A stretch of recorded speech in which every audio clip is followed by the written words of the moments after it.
Адамзат тірлігінің бүгін мен ертеңін тануда, сын сағаттарда сонарлы жол тауып, болмыстың мәні мен мағынасын анықтауда, табиғи заңдылықтардың қажеттілігін өтеуде адам баласы тарихқа жүгінеді. Ал тарихи мәдени ескерткіштер тарихтан сыр шертетіні сөзсіз. Бұл кейінгі ұрпаққа танымдық өнегелі тәрбие беретіндей мәдениеттің қайнар бұлағы. Ауданымызда өткенімізден сыр шертетін, дара тұлғалар өмірінен тың мағлұмат беретін, тарихымыздың өшпес бір бөлігіндей саналатын ғимараттар мен ескерткіштер жеткілікті.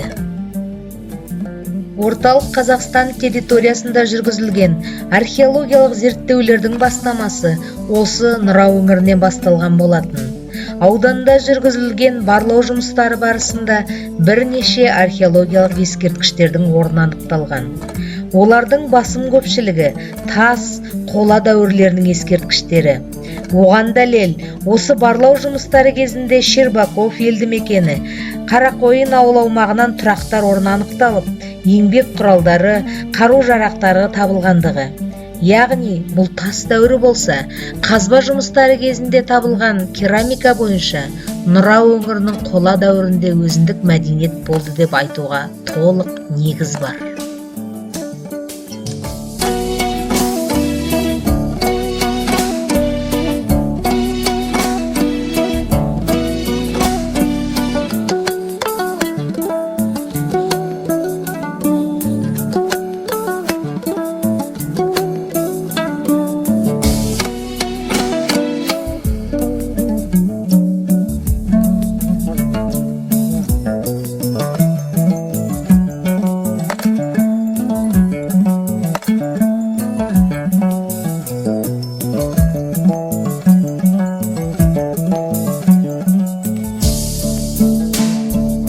Мемлекеттік тізбеге енген жергілікті маңызы бар тарихи мәдени ескерткіштер саны 83.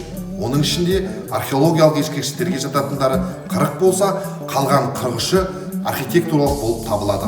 Осы ескерткіштердің басым көпшілігі, яғни 62-сі ауданымыздың Теңіз өңіріне орналасқан. Бұл дегеніміз Нұра бойынша тұрақтардың, қоныстардың болмағандығы емес, әлі де зерттеулер қажет екендігінің белгісі. Өйткені жалпы Нұра өзені бойы көне дәуірден өмір сүруге ыңғайлы тұрақты мекен болған. Бүгінгі сіздермен кездесуіміз Нұра өңірінің тарихи мәдени ескерткіштері Аққошқар, Әбділда, Шоң кесенелеріне арналған. Аққошқар кесенесі 19 ғасырдың екінші жартысында тұрғызылған. Қарақойын селолық округінің Керей мекенінен оңтүстікке 10 км жерде орналасқан. Шешесінің бейіті де Аққошқар қорымында.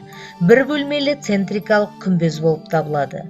Бұл осы өңірге мәлім бірнеше жыл қатарынан аға болыс болған Аққошқар кішкентайұлына арналған кесене.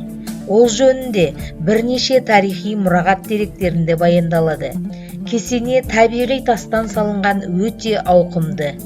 Керей мекенінің тұрғыны Еңбек Әміреұлының айтуы бойынша Аққошқар қорымы деп аталады. Зиратта Аққошқар Сайдалы және шешесі жерленген.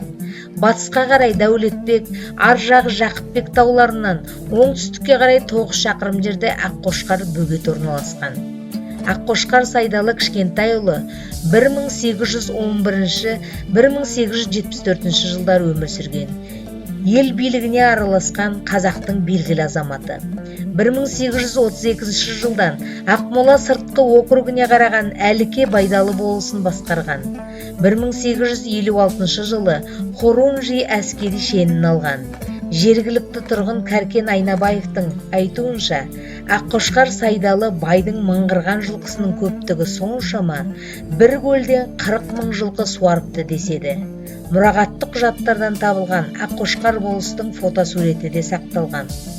Орта жүз билері мен старшындары солдан оңға қарай Жанайдар Орынбаев, Ибрахим Жайықбаев, Ерден Сандыбаев, Аққошқар Кішкентаев 1868 жылғы фотосурет. Әбілда мазары. Бұл Қарақасқа ауылының 9 шақырым Әбілда деген жерде орналасқан. 19 ғасырдың екінші жартысында салынған өте ауқымды кесене. Әбілда бейіті төбесі ашық, 4 бұрышты бір бөлмелі күмбез. Есігі оңтүстікке бағытталған. Күмбездің 4 жағында терезесі бар. Жан қабырғалары 6 метр, биіктігі 1,55. Сыртқы бұрыш өлшемі 1,50 1,70. Артқы қабырғасы ұзындығы 6 метр.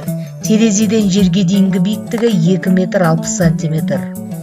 Құлаған дәліздің орны 2 метр 40 сантиметр.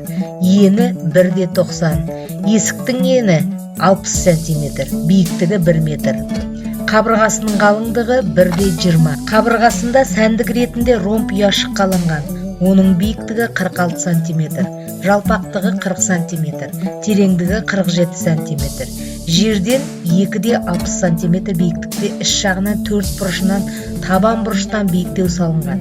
Кірпіштің көлемі ұзындығы 30 сантиметр. Жалпы күмбездің қабырғасының қалыңдығы 1,15 сантиметр.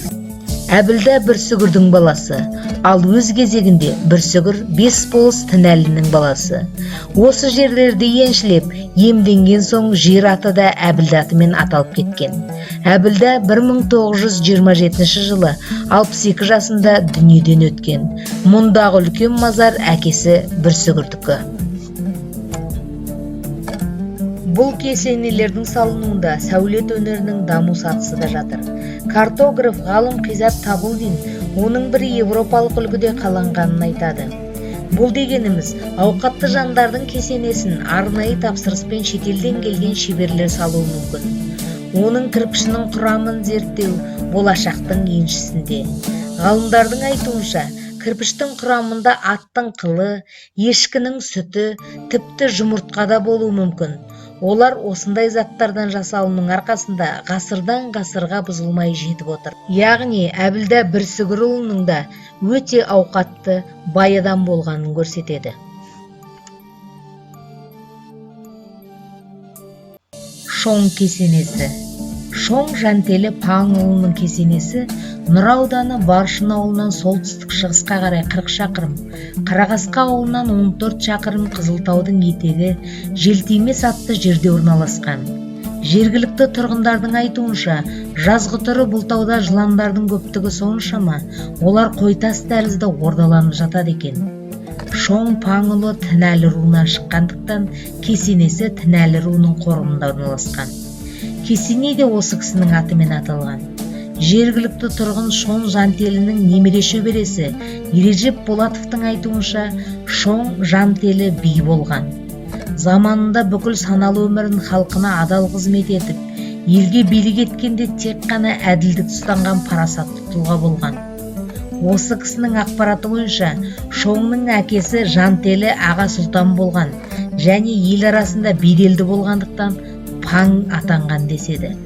Алайда басқа да жүгінетін дерек көздерінің жоқтығынан Шоң Паңұлы туралы толық ақпарат бере алмайтынымыз өкінішті. Кесене құрылыс көлемі жағынан 3 камералы центрикалық ескерткіш қатарына жатады. Орталық бөлігі арқылы кіреберіс аузы қаланған. Ескерткіштің жалпы ұзындығы 14 метр 9 сантиметр, көлденеңінен 6 метр, биіктігі 6 метр 86 сантиметр. Кесене жергілікті маңызы бар ескерткіштер қатарында және 19-20 ғасырлар шекараларында салынған. Еліміздегі тарихи мәдени ескерткіштер ішінде 3 күмбезді кесене сирек кездесетін болғандықтан, оны зерттеу қажеттілігі туындап отыр. Шоң Паңұлының кесенесі балшық кірпіштен соғылған. Белгілі болғандай, қазақ сәулет өнерінің тарихында балшық кірпіштен жасалған кесенелер сыртқы құрылымдық белгілерді білдіріп, оларды бірқатар ұқсас құрылым түрлерінен ажыратады. Мысал ішінде олар киіз үйлерге, шатырларға ұқсас болатындығы. Сондықтан 3 күмбезді бұл кесенені зерттеу уақыт еншісінде. Әр төбесі тарих, әр адамға шежіре демекші, міне осындай сабақтар бұрынғыларға емес, болашақ ұрпаққа керек. Біз байтақ тарихы мұра еткен елміз. Тәуелсіздіктің алғашқы жылдарынан ақ есі жатқан қазақтың жері жоқ. Оның әрбір төбесі мен сайы, қыраты мен тасы үшін бабаларымыздың қаны төгілген. Сондықтан олардың әр қайсысы біз үшін қасиетті. Сіздер мен біздер асыл қазынамыз ел тарихын, жер тарихын ұрпақтан ұрпаққа аманат етіп жеткізе алсақ қана тәуелсіз еліміздің болашағы жарқын болары хақ. Осымен біз сабағымыз өз мәресіне жетті. Келесі кездескенше күн нұрлы болсын.